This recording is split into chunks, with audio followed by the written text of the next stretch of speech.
Just imagine a situation where your sister was locked up in solitary confinement, or your family couldn't move house, or your mother was called to the police station for questioning just because of the job that you do.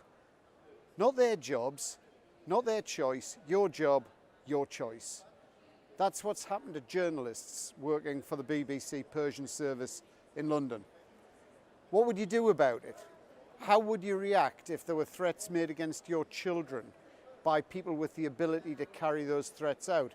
I have to say I'm not honestly sure what I would do, but to their credit, these journalists said no, and instead turned to their trade union, the NUJ, for support. This is a clip of what I said about it in Parliament.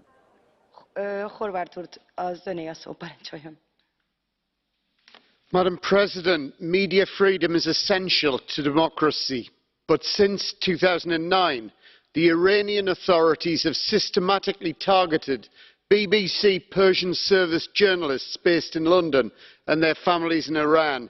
Many of these journalists are European Union citizens. In 2017, the Iranian authorities commenced a criminal investigation alleging that the work of these journalists is an offence against Iran's national security. This was accompanied by an asset freezing injunction preventing over 100 current and former journalists from buying or selling property inside Iran.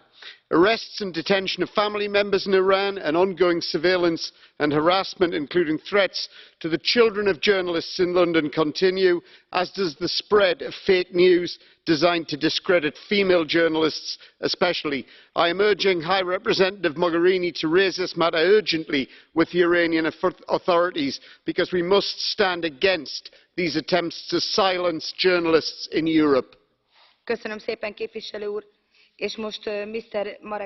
The intimidation started after the BBC Persian television service was set up in 2009. That's the power of television.